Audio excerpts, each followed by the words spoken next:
Olá pessoal, aqui quem fala é Michele Camargo. Estamos começando mais um vídeo da nossa série O que é e como funciona. Hoje nós estaremos falando sobre a umidade relativa e qual a sua relação, com a formação da neblina e com a formação... Bom, vamos então ao assunto.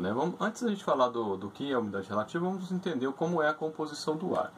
No caso do ar, atmosférico, ele é 78%, isso é uma média, 78% de nitrogênio, 21% de oxigênio e 1% de outras coisas. Então, entre outras coisas, você tem o dióxido de carbono, você tem o argônio, você tem o vapor d'água e outros gases em menor quantidade.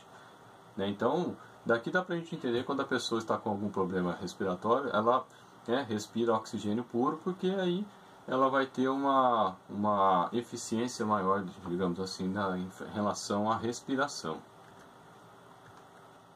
Bom, vamos então, o que é a umidade relativa? Sem muitas delongas, Do ponto de vista teórico, ele é definido como mV sobre ms, ou PV sobre PS. O que vem a ser isso? O φ, umidade é o símbolo para a umidade relativa, o mV é a massa de vapor, ou seja, a quantidade de vapor da água que eu tenho em um determinado momento. Por exemplo, agora eu tenho 4 kg de vapor d'água, digamos assim. E ms, que seria S de saturação, que é quando eu estou no limite, tanto para mais quanto para menos, de vapor que eu consigo estando numa determinada situação. Então, digamos que eu consiga ter 10 kg de água de vapor d'água numa determinada situação, e eu só tenho 4 kg, como eu citei. Então, eu teria uma umidade relativa, 4 dividido por 10, 0,4, em porcentagem, 40%. E o equivalente à pressão que eu tenho, então, os gases, quando eu tenho uma mistura de gases, a pressão total que essa mistura vai ter seria o equivalente à soma de cada gás na mesma região, no mesmo volume, a pressão que esse gás vai exercer. Então, a pressão do vapor d'água, a pressão do nitrogênio, a pressão do oxigênio, somando tudo, eu teria a pressão total. E no caso aqui, então, a pressão de vapor que eu tenho no momento, dividido pela pressão de vapor no caso do vapor saturado, que é quando eu tenho a quantidade máxima de vapor d'água numa determinada situação. E o que eu tenho? A umidade relativa, ela é diretamente ligada à temperatura. Quanto maior a temperatura, maior vai ser o meu ms, ou seja, a massa de vapor máxima. Ou o PS, que seria a pressão de vapor máximo. Se eu aumento a quantidade de massa, eu consigo aumentar a pressão de saturação. Então,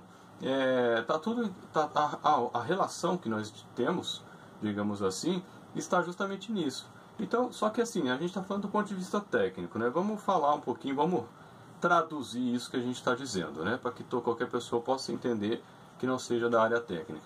Então, o φ é o quê? É a quantidade de vapor que eu tenho no momento, dividido pela quantidade máxima de vapor que eu poderia ter. Então, numa determinada situação, eu posso ter 10, se eu tenho 6, então eu tenho 60% de umidade relativa. Então, vamos imaginar a situação. Vou dar um exemplo para ficar mais fácil de entender. Vamos imaginar que a 30 graus Celsius, temperatura ambiente de 30 graus Celsius, um dia quente, o ar ele tem a capacidade de reter, na forma de vapor d'água, 10 partículas de água. Então, 10 partículas de água na forma de vapor, o ar conseguiria reter nessa situação. E aí o que acontece? Eu tenho apenas 8 partículas. O que eu tenho nesse caso? Eu posso ter 10 e na verdade eu só tenho 8. Então, nessa situação, eu tenho 80% de umidade relativa. Mas o que acontece muitas vezes? O dia está quente, chega uma frente fria e aí a temperatura despenca, por exemplo, para 10 graus Celsius. Nessa nova situação, como a umidade relativa, o ms, que é a quantidade máxima de vapor que eu consigo ter no ar, ele diminui com a temperatura, vamos dizer que nessa situação ele passe a comportar no máximo 8 partículas. A 30 graus ele conseguia 10, a 10 graus ele vai conseguir 8. Não é esses valores, mas é só para exemplificar. Bom, o que vai acontecer? As mesmas 8 partículas que eu tinha anteriormente continuo tendo agora. Só que a capacidade que o ar tem de reter vapor d'água diminuiu. Nessa nova situação, eu tenho 100% de umidade relativa. Então, o que acontece? Por isso que a gente tem essa oscilação, digamos assim, de umidade relativa ao longo do dia, porque eu tenho temperaturas mais baixas, né, na manhã, da madrugada para amanhã, e depois quando começa a anoitecer. Continuando ainda dentro desse pensamento, digamos que a temperatura cai ainda mais e caia para 5 graus.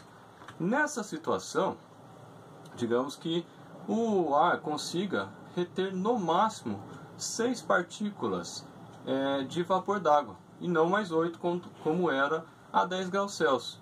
E aí o que acontece nesse caso? Eu continuo tendo 100% de umidade relativa.